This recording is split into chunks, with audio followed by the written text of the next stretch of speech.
Welcome everyone to Breakthrough Conversations. I'm so glad you decided to join us today. This podcast is a podcast where people come and they share a bit of their story of how God helped them to overcome and break through some challenging seasons and situations in their lives. And we hope that what you hear today will encourage you. So today I have on this episode Mr. Holden Washington. How's it going, everybody?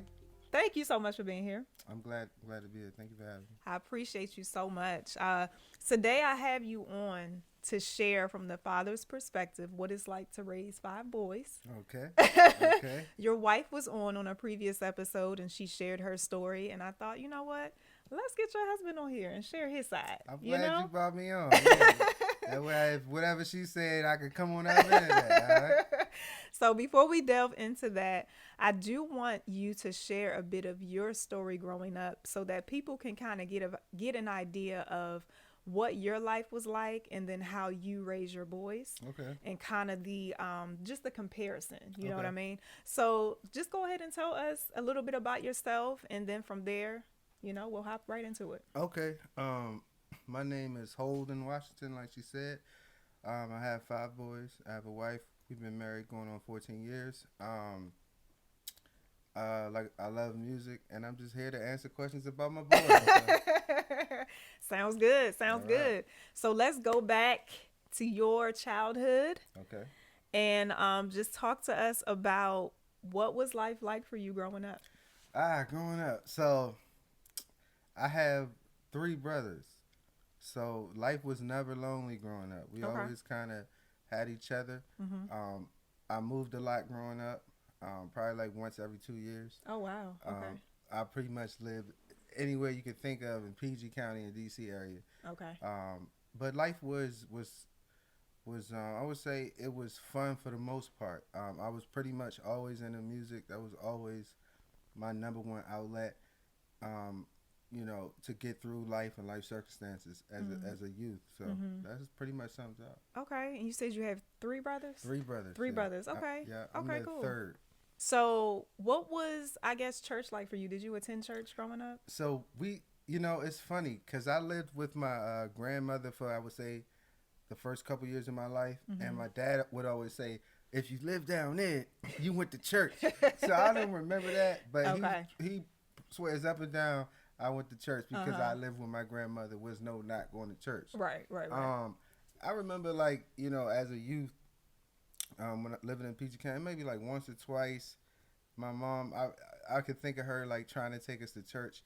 It was this church used to be in like Capitol Plaza Mall, which I don't, it's not even a thing anymore.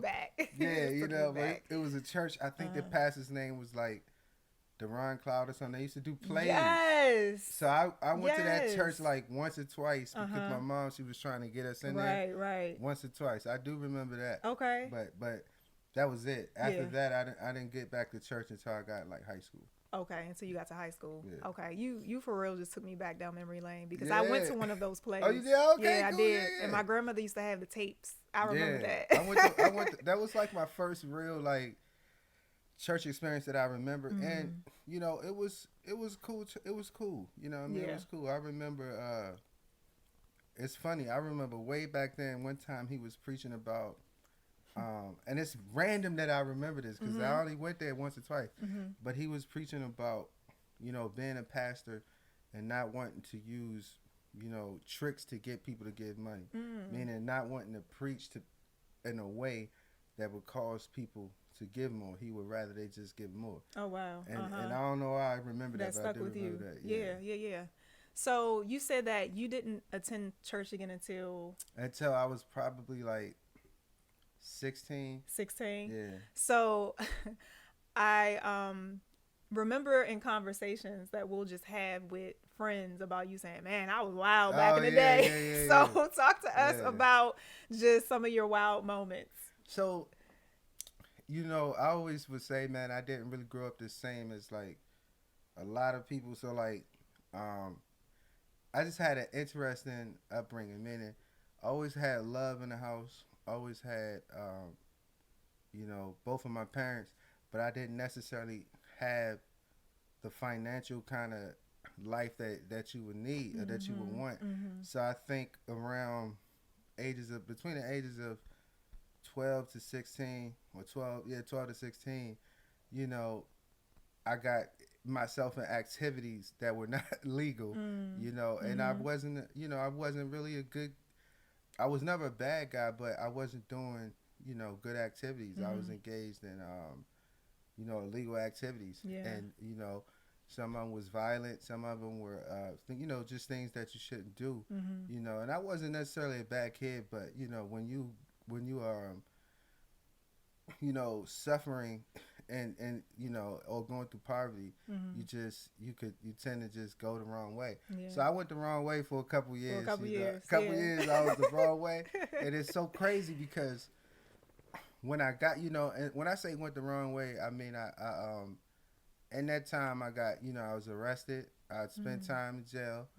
You know, I was on house arrest. You know, all the things that you shouldn't be doing. Yeah. You know, I was doing those things. Yeah. You know, between I would say the ages of like 12 to 15, 16, because I got saved around 15, 16, and I started cleaning my life up. Okay. But so those are the kind of activities. I wasn't people who knew me during that time. Once I got saved, and they would come back and meet me, they was like, I'm just a total different guy. Yeah, you know, they couldn't imagine who I was. You know? Yeah. So you got saved at, you said around 15 or 16. Yeah. Talk to us about that. So it's funny. So like like I said, I always have been a singer. I always loved music. You know what I mean? Always. And when you can sing, it just travels. Everybody knows. So right. So I happen to be, you know, a couple of my boys, they was in the choir, and he's like, yo, you know, come be in the choir, because I could sing. So I think this was 10th grade.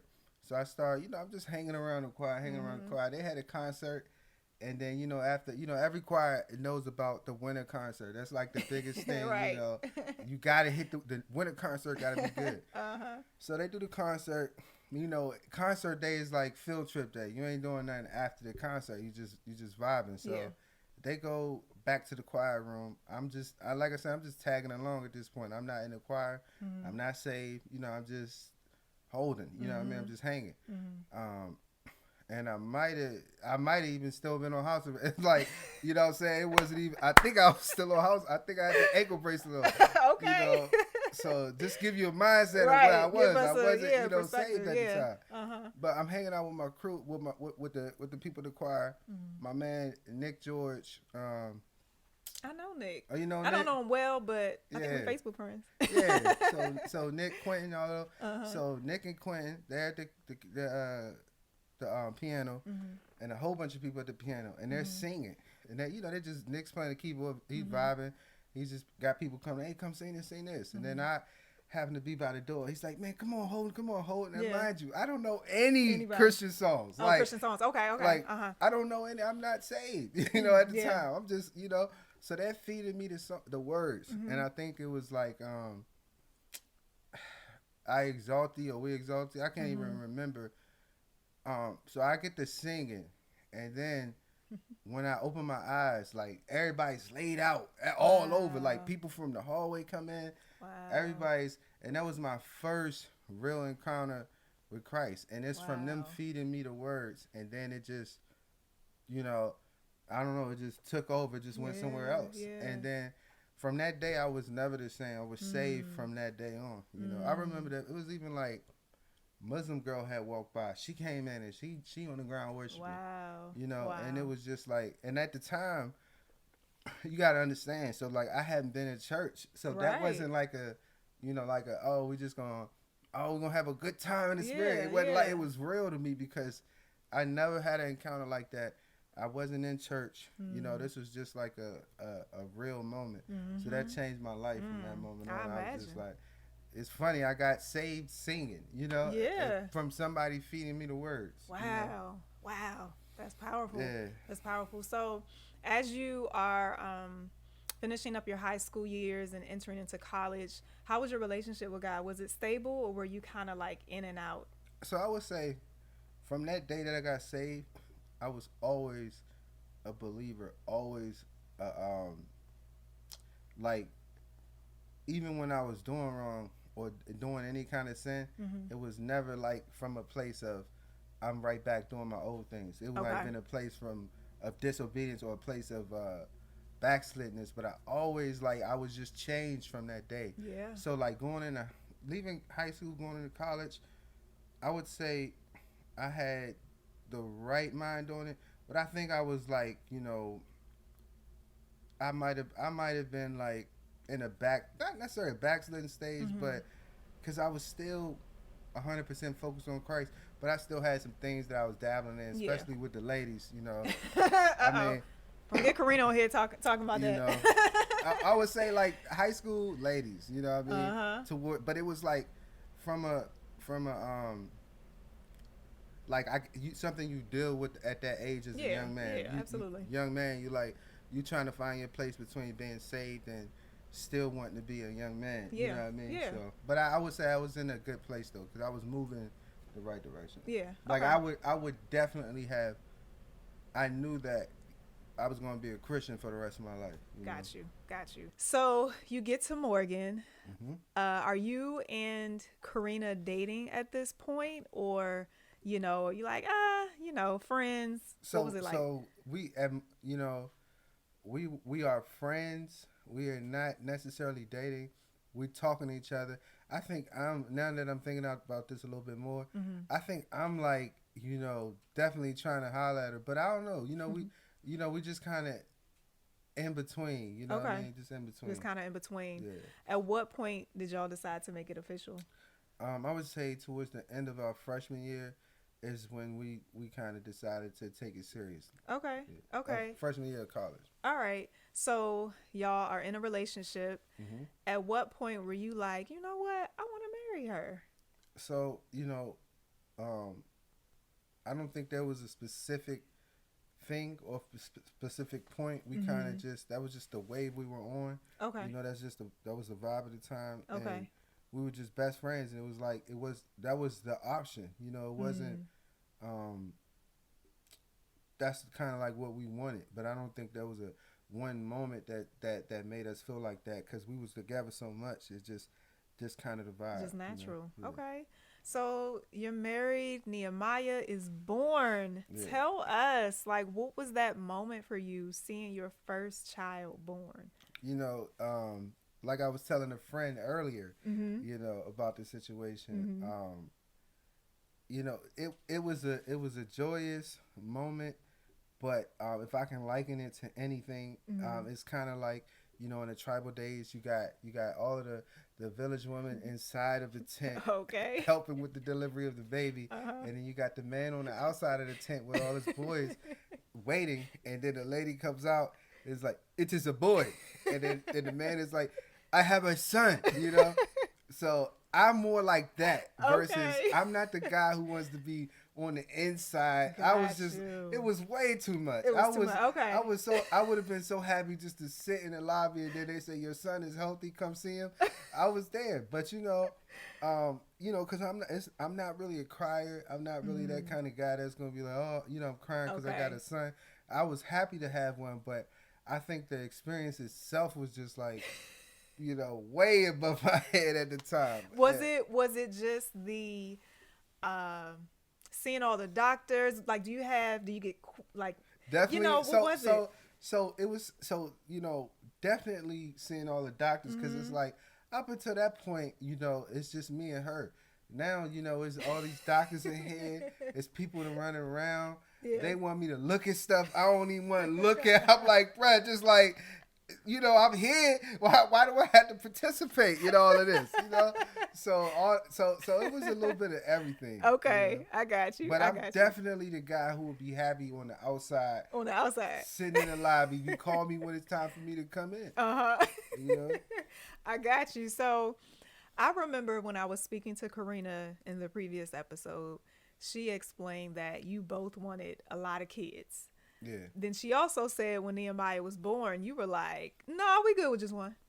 So let me correct. So when you courting and when you dating, you project and you dream, and I would always say, "Yeah, like, man, I'm cool about 6," but I never put any thought into that. So, I don't know why she took me seriously. because I didn't take myself seriously with that. I wasn't putting no thought behind that. You know, I would have been. I really, you know, didn't have a preference. I could have been like 1 to 6. You know, anywhere in there. Okay, got you. Talk to us about your stability as far as finances go now, having your first child. So first child, you know, we, you know, now that I'm thinking about this a little bit more, the first child, we gained our stability kind of like while having our first child. Okay. So like it's a little bumpy starting off, but then once we got stable, we like stayed stable. Okay. You know, we weren't rich or anything. You know, we was broke, but we was like stable broke. You know, like I can't go eat out every day, but at the same time, I'm nowhere near getting evicted. Right. You know, my cable paid. Well, we ain't had cable. You know, that was still stable broke. We ain't had cable. You know, but you know the BGE paid. I could go to the Red Box, get me a movie. You know what I'm saying? Yeah. Stuff like that. Okay. You know? So I believe Ezra was born 2 years after Nehemiah. Yes. Talk to us about what it was like now being the father of 2 children. So being, you know, I still had tunnel vision, so I still focused on work and getting to the money. 2 kids really didn't change things that much. It's just, you know, now when I get up in the morning, I'm holding my oldest son on my shoulder. Now I got to carry the car seat. So, you know, at 4 a.m, you know, you got 2 kids who don't want to use their body to help you at all.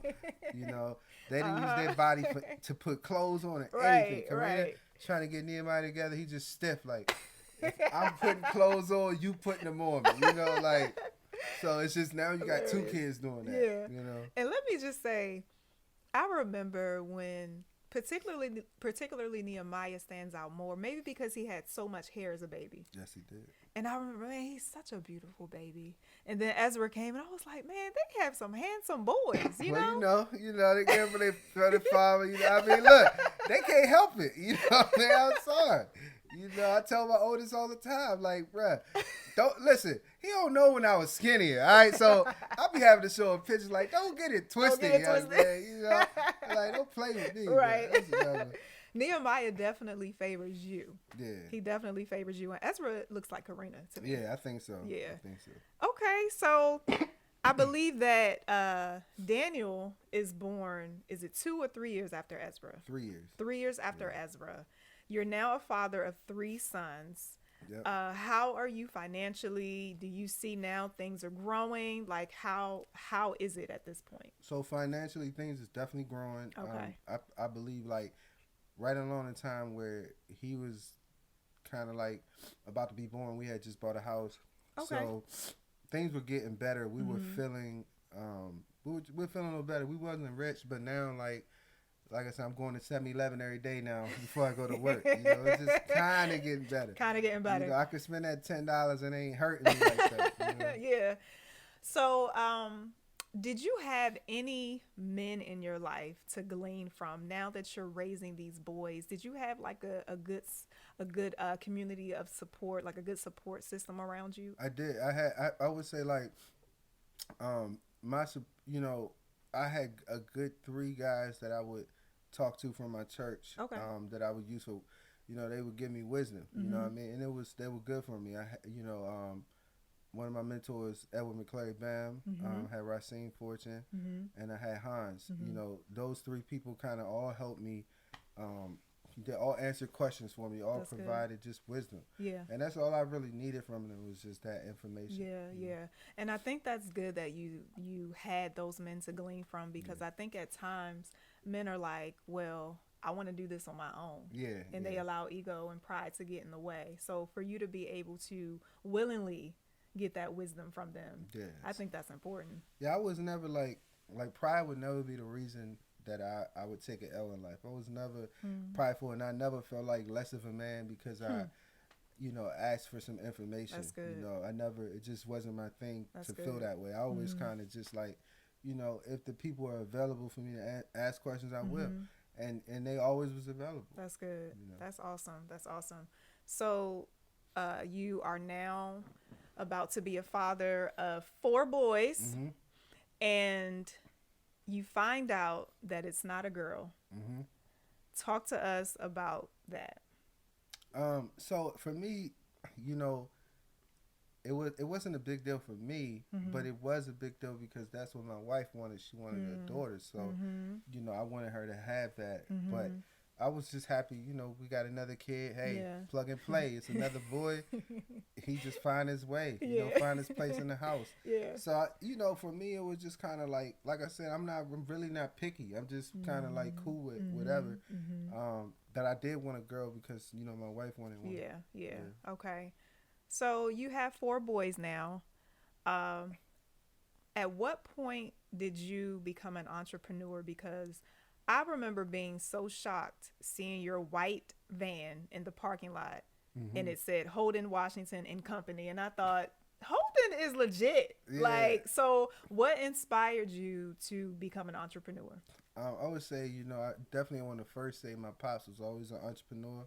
You know, he had great successes and great losses, but you know, I learned that from him. So I think it was kind of in my DNA from that. And then also just the need to be able to take care of my family. I never wanted to put the well-being of my family in somebody else's hands, meaning like, you know, when you work for somebody, you get fired or laid off. Now you're like, Dad, what I'm going to do? And I never wanted to be like that. So almost immediately, you know, upon getting an electrical trade, I knew that I wanted to get my master's and I wanted to get a business. But, you know, I'm very self-ambitious. Like, you know, I don't need many people to tell me to do something. Okay. So kind of like that was one goal, but I got 50 more on top of that now. You know what I mean? But that was pretty much where it stemmed from, just wanting to be able to take care of my family no matter what. You know, that's awesome. That's awesome. I love that. So you own your business now, and Karina is working full-time. Pandemic happens. And Micah is born. Talk to us about that. So Micah was definitely supposed to be a girl. You know what I mean? You know, rolled the dice, went, you know, like, here's the thing, you know what I mean? That was all, you know, that was my wife's idea. She wanted to try. And I'm like I said, I just rolled with her. You know, like, it wasn't a girl, but, you know, she handled that well. You know, I wasn't sure how she would handle that because she really wanted a daughter. But for me, you know, it's another child. You know, I'm happy to have a love, and I'm cool that it's a boy. So would you be willing to try again for a girl? You know, I roll the dice again. You know, like because it's what she wants. You know, for me, it's all about time though. Like, you know, as long as we can continue to you know, give the kids the time that they need, and we're not shortchanging them by having to, you know, a bunch of kids. Then hey, I'm with it. You know, eventually we got to hit a pause. Though, you know, right. Okay. So as you're raising your boys, and you having the childhood experiences that you had, talk to us about how you raise your boys different from how you grew up. So, you know, I feel it's important to mention. So I treat it kind of like I'm adding to how I was raised. So, you know, I was raised with love. I had both of my parents. So I just add to that, meaning there's a lot of differences and things that I'm teaching my kids, but I wouldn't say that, you know, my parents raised me wrong. I'm just adding to it. You know, the things that I feel valuable. I stress the importance of my kids of, you know, what creating, you know, we created our own expectation of success, or not an expectation, but our own definition of success. So I teach them, you know, what I believe success is, and not necessarily what the world says success is. That's like, right. you could do this, you could do that. If you do it this way, I'm going to consider you successful, you know. And I just really stress to them being able to take care of themselves and be self-sufficient. Like, don't be, you know, I want them to be 18, 20 with direction and knowing how to conduct themselves in the real world. That's good. That's good. Are there any lessons specifically, or any lessons that you like really emphasize with them as you're just teaching them? So one lesson that I kind of teach them all is just because you can doesn't mean you should, right? So this is this lesson, and it's going to sound, you know, ratchet, but at the end of the day, like when I was younger, you know, I would see girls. I'd be like, man, I'm just gonna talk to her. I'm gonna talk to this one. I'm gonna do this. I'm gonna do that. And then I remember one of my boys at the time. It was this girl that I knew liked him, and she was a pretty girl. I was like, yeah. He had made a comment like, man, I could probably just talk to her whenever I wanted if I wanted to. But he didn't, and it always hit me like, yo, just because you can doesn't mean you shouldn't. Because I realized a lot of things I did, you know, wasn't necessarily that it was wrong or that I couldn't do it, but it was like it wasn't the best thing for me. So I always tell them like, listen, you know, you guys, I'm raising y'all to have to be good men. I'm raising y'all to be able to do whatever you want to do. But remember that just because something is there for you to do, or just because it's within your power, does not mean that's the right thing for you to do. Always consider everything you're doing. And that's something that I just beam on them because, you know, if I would have learned that earlier, I would have probably, you know, not gotten into a lot of things. Yeah, you know? So absolutely. That's one. They'll never forget that lesson. They hear it all the time. That's good. You know? That's good. I think that's good because, you know, a lot of times we want to do what we know that we're really good at. Yeah. But does that mean that it's the right season for it? Exactly. You know, it may be a later season that I'm able to do it, and I may have to do something right now that I don't really want to do. Exactly. You know, so I think that's really good. Yeah. As you're raising your boys, is there ever a moment where you're like, this is tough? Yes. You know, I would say like my second son is more of a challenge because his natural inclination is to do the opposite of what he's supposed to do. Okay. Like just naturally, he's going to do the opposite, right? So he's the one that I have to have the more serious or tougher conversations about life with, meaning like, you know, I try to explain to him, you know, when you get older, people don't have to be around you. People don't have to look out for you, and oftentimes they not, you know. So I try to really have to work with him. So I would say my second son, you know, each kid has their own personality, right? But you know, don't be fooled into thinking that, you know, all your kids are going to have likable personalities, you know, or everything about them is likable, because that's not the case. You might have a kid where, you know, you don't even like their personality sometimes, but you got to push past that and be their parent because you're trying to help them to get to a place where they can be likable, or not even just likable, but where they can fit in society. You know what I mean? You're trying to help them understand themselves. So for me, that the tough thing is really just recognizing qualities in your kids that you know are not good, and trying to help them fix those qualities. That's tough, you know, because no parent wants to think like, oh man, you know, man, I don't like this about my kid.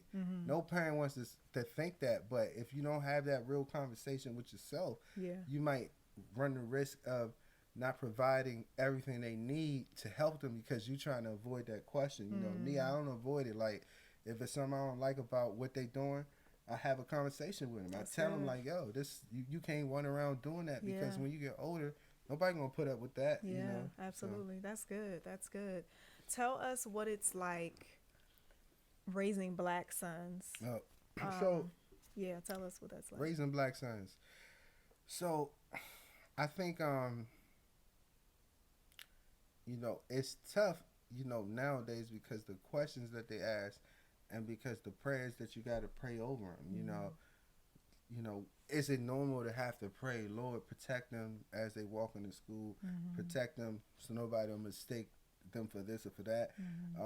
It's tough raising black kids, but you know, I don't put all the emphasis on them being black kids. You know what I mean? Like, it's tough raising black kids, but you got to still have that balance to where it's like they're not just a black kid, they still a kid. That's good. You know what I mean? That's good. But it is tough, and it's just but eventually things become natural. Like, the way that you're protecting them and raising them is natural, meaning like, you know, take your hoodie off. That's just a natural thing, you know what I mean? But I would definitely say it's tough, because you got to teach them, you know, first of all, you got to teach them that everybody's not going to understand who you are or why you are the way you are. Especially my kids, like, you know, they go to a really mixed school. It's a lot of white kids, a lot of black kids. Most of the teachers are white. So it's like I have to explain to them, like, this is why you can't do this. You know, this is why you shouldn't do this like that. You know what I mean? Right. And it's always, you always got to teach your kids to adjust to the world versus the world adjusting to them. That's so it right. is tough, but it's just, you know, it's just one of the things you got to do. You know? Yeah, that's good. That's good. Do you ever come across any negative stereotypes being a big family? You know, I'm not, you know, I would say that I'm just unaware of it. You know, I'm pretty sure that people who say things or, you know, we all got social media. There's probably people on there hating like, oh, da, da, da. But it's just like, I just don't care. You know what I mean? Like, you know, I'm really the kind of guy that, like, it takes a lot to bother me, and you really got to be a certain person. Like, I have to put you in a position to where what you say to me even matters. So it's like, yeah, I know that there are people who may say things, but it's just like, I don't see it. I don't hear it because, for one, I ain't asking nobody for money. You know, like, I ain't asking nobody to help me pay my mortgage, you know. So if I ain't asking you for nothing, what you care for? You know what I mean? Like, why do you care? You know? That's good. So I'm sure, because it's always a Satan, right? So it's like, you know, it would be hard to say that, you know, I don't have a hater or a doubter, because Satan's always there. He's always a hater and a doubter. Right. But it's just that I don't see them, and I really don't, like, somebody hating on me will be a waste of their time, because I do not even, like, you asking me that question is the first time I could, you know, it's one of the first times I considered, like, how people feel about me and my kids. It's like, bro, my kids is good. You know what I'm saying? Yeah. So I don't even think about it. Hey, that's an awesome mindset to have. But if you are hating, kick rocks. You know what I mean? That's how I feel about that. Kick rocks, man. I love it. We don't need that over here. I love it. I love it. I remember in my conversation with Karina, she explained how after you put the children down, you both have time to decompress. Yeah. Talk to us about that. So, you know, we usually put the kids down around 8:30. They don't go to sleep at 8:30. They be in their room, whatever. But we, you know, it's just, it's not like a planned thing. It's just like, you know, when we put them down, we got that time where we just vibing, we chilling, and that's just that time, you know, that we take. But I don't think it's planned. It's just that's how it happens. You know, when you get married, you got kids, you wait for your opportunities with your significant other. So it's just kind of like our opportunity. Got you. So how do you stay happily married, having children? Because at times I hear stories of families where they allow their children to just run the household, and, you know, children are now becoming before the spouse, right? They're coming before the spouse, and so the spouse feels left out. So how do you and Karina maintain a happy marriage? Well, I don't like my kids that much. Where I'll be real, where I will put them on my wife. It ain't happening like that. You know, they already know. You know, but you know, we just. So how you stay happy married? For one, you know, we've gone through different stages of our marriage, and maturity is a major thing. I would say, like, she was mature enough to give me time to mature, meaning like, and she might have not been knowing that she was giving me that time, but she was mature enough to be patient, right? So as I mature over time, then I get just better in general in our marriage. And I think, you know, I just allow her to be herself. Like, I'm not trying to control every aspect. I realize that, you know, she's not my slave. I don't own her. So once I learn to allow her just to be herself, like, you know, let her make her own decisions about things and not try to control every aspect. Once I got out of that mind, because, you know, when you're a Christian, you get saved, you get this idea of what marriage is and what a relationship is. But, you know, marriage is not you making every decision for a person or, you know, taking every decision away from them or trying to control them and lock them down. I don't do that. Like, I'm not calling her every 10 minutes, like, what you doing, da-da-da-da. I don't do none of that. You know, I allow her to be her, and it allows us to be happier because you know, everybody needs to feel like they got a life, you know. So I kind of look at it differently now. Before, I used to look at it kind of like, you know, it was us, and that was the only life. But it's not like that. It's like you have your marriage life, then you have your personal life that you're living by yourself every day. Right. And I just look at it like, if you allow the other person to live that life, their personal life, then they're gonna be more happier in general. And then when you come together, so we got that. We take time every month to where me and her just hang out and kick it. No kids, you know. Okay. So that strengthens us. Yeah. And you know, and we just make sure we getting quality time. Yeah. You know, that's good. You know, quality married people time. You know. And that keeps, you know, to be, absolutely. You know, and that keep things good. Yeah. You know, for me, that's all I need. You know what I'm saying? Like, you know what I mean? So I like I said, I ain't picky. You know what I mean? Like we good. You know, and I ain't looking to start no argument. So all of those things kind of work together. You know, and we also have our own personal goals. So I think like I ain't living through her, and she definitely ain't living through me. So that's how we make it work for us. That's you know? good. So. That's good. And I don't think we said it earlier, but how long have you been married? 14 years. I want to say, I be wanting to say 15, but we're going on 14. 14. Yeah. 14. Wow, Holden. Yeah, it's been a long time. Wow. Man. I put up with her for a long time, you know? Yeah. Now I can hear her saying, what you talking about? I put up with you for a long time. Yeah. That's cool. What is the biggest challenge with raising your boys? I would say,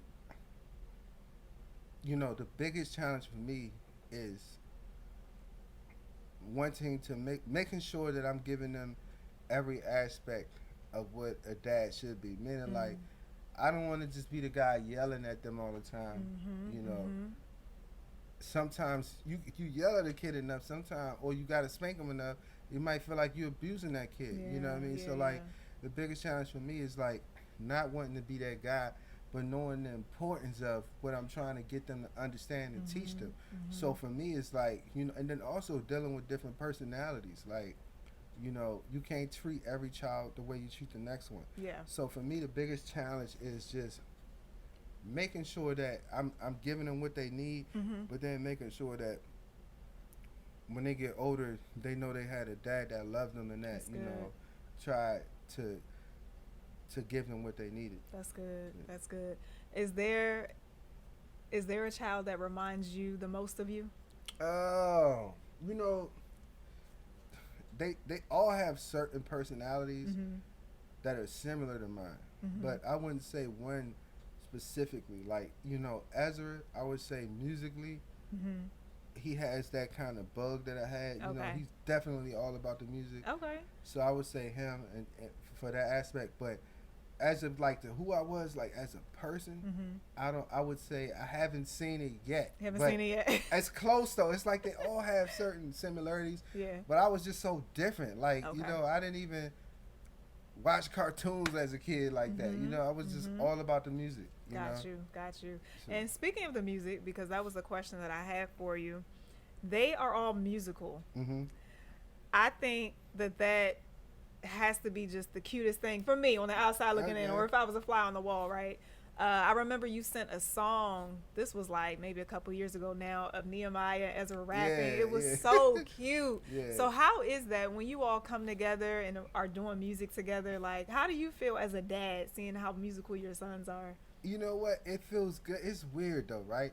And that's why I said it's that weird spot. Like, sometimes I'm working on music. They want to vibe, but I'm like, leave me alone. Like, I don't want to vibe with y'all. Is my time. I'm trying to be on it, you know. And then it's like, dang, I feel bad. You know what I mean? Yeah. But I would say it's definitely fun, you know, working with them, because like to them I can't make no bad song. So like when we work, like I was working on a song, that was, like. To them, it's the best song they ever heard. Right, you know, they want to be on every song. Yeah. So it's cool. You know, it's That's fun. That's really cool. It's fun. That's really cool. So Nehemiah plays the keys. Yeah. He's the oldest. And how old is Nehemiah again? 13. Ezra is 11. Yep. And he plays drums. Daniel is 7. 7. 8. You sure? 8. You sure? No, he's 8. I told you I got a lot of kids, man. He 8. He's 8. Yeah, we're gonna block that part out though, yeah. So Daniel's 8, and he plays my favorite instrument, which is guitar. And then we have the 2 little ones, but Karina explained that they're musical too. So what do they like? So Levi is kind of ratchet one, you know what I mean? So he loves music just in general, like, but he's the one that I might catch sneaking on YouTube, listening to, like, you know, something he ain't supposed to be listening to. Like, oh man, this is good, you know, like dancing, getting it in. So Levi's a lover of music and this ratchet one. And he's how old again? He is 6. 6, yeah. And Micah is the baby. He just loves music. He loves singing. Like, he just loves, like, the other day I'm playing Your Great Name by Todd Delaney because we want to learn it, but I'm downloading the parts to it, and he's like, man, Daddy, play this song. I'm telling, I said, Micah, leave me alone. Go play on your iPad. You know, like, let me do what I'm doing. So they all love music, and they all can hold a note, you know. That's what's up. But, you know, like Nehemiah, you know, he get to the point where he too cool, you know what I'm saying? I'm like, boy, I heard you singing in the shower. Stop playing, man, you know? You're like, that song is good. I said, whatever. And for everybody who doesn't know, how old is Micah? Micah is 1 going on 2. Micah is 1 going on 2. That's good stuff. That's good stuff. What are some things that you all do for fun as a family? What do we do for fun? We kind of we just hang out. When you got so many people, like, just cleaning up could be fun. Cleaning up could be fun. Okay. Or like prison. You know what I mean? Like, depending on how obedient they want to be. But like when you got a lot of kids, everyday activities are fun. You know, just going to school could be fun. You know, they can get a full lecture going to school, or I can have a fight between number 2 and number 3, like that. Number 2 and number 3 is just like, they set it off. You know what I mean? Just first thing, like, you ugly too. You know what I mean? First thing in the morning. So just everyday life is fun for them. But you know what we like? They like to play video games. Like, that's their thing that they do together. Of course. Yeah. Okay. So I want to ask you, what are some lessons that you have learned being a father now since Nehemiah was born? How have you seen yourself grow over the years? I feel like maturity, like, you know, the things that that would upset me, or the things that I would have problems with, I realized, you know, when you get married young, you have kids young, it's just a lot of maturity things that if you get married at 27 to 30, you might already have. So I think over the years, me maturing as a man and as a father, it's kind of like really helped our whole family, you know, just getting to a place of just maturity, knowing what to care about, what not to care about, knowing how to react, and what's too much and what's too little of a reaction. So maturity is definitely maturity. And I don't know if we said it earlier, but how old were you when you got married? 20. You were 20. You were 20. Yeah. Maturity is huge. Yeah. It was definitely like, you know, because it's just a lot of things at the age of 20 that are not in you yet, you know, and you didn't have a chance to mature and get it, you know, and you need great patience, because both, like, when you both are young like that, both people are maturing, and you just need patience, you know, more than anything. Yeah, and you're trying to still find your purpose, trying to find your purpose, and all you're trying to find out if you still like this person, they like you, like you don't like work, you know what I'm saying? I don't want to go to work, you know, oh, this person, like, it's just all those things that, you know, you mature through. You know, everybody goes through those things, but are they going through it married, single, or with a kid, you know? But, like, maturity. Yeah, that's good. So as we wrap up, I want you to give wisdom and encouragement to all the dads out there. What would be your advice, just being a father? I would say, you know, if you're a father, focus everything that you do in terms how you interact, talking to your kids, raising your kids. just surround it all with love. Make the focus of it love. Remind yourself that you love these kids. They not your prisoners. They not your slaves. They don't, you can't just control everything about them. Like, even though as a father, that's what you want to do. You want to make sure they in the house. You want to make sure they doing what they supposed to do. They treat people right. You don't want to be a good father, but then down the line, you can't. When your kids turn 18, 20, they don't want to talk to you. They're not calling you to check on you. So I would say, also don't hold your mistakes against you. Because it's not like there's a blueprint. All of these fathers, but it still ain't one blueprint. Step by step by step, you're gonna learn so much along the way. So when you make a mistake raising your kid, get up the next day and do better. That's good. And also, if you do make a mistake, don't be afraid to say I'm sorry. Like usually, sometimes my oldest son, he's 13 now, so I can't react to him like he's 9. You know what I mean? So sometimes I gotta say, hey, I'm sorry about that. I shouldn't have reacted to you that way. I just expect this from you and not that. Yeah. So so if I'm gonna sum it up to 3 points, I would say rule with love, father with love. Don't be afraid to forgive yourselves for the things that you may do, that you may say is wrong. Don't be afraid to apologize. And always get up the next day and try again. That's good. Never throw the towel in. There's going to be bad days as a father, good days as a father, but just make sure you're a father. Never throw that towel in, and always keep trying. That's good. That's good. Awesome stuff, Holden. Thank you so much for being a part of this podcast and sharing your heart. I definitely appreciate it. I do think that there will be fathers out there who can definitely glean from this episode. Yeah. So thank you everyone for tuning in today. I hope that all the fathers out there were encouraged. And even if you're not a dad, I hope that you were able to just gain something for when you do eventually become a father. So thank you again for tuning in. If there was anything that stood out to you, please leave it in the comment section. Don't forget to hit like, don't forget to share, don't forget to subscribe to the channel. And again, thank you so much for taking time out of your busy schedule to listen today. God bless.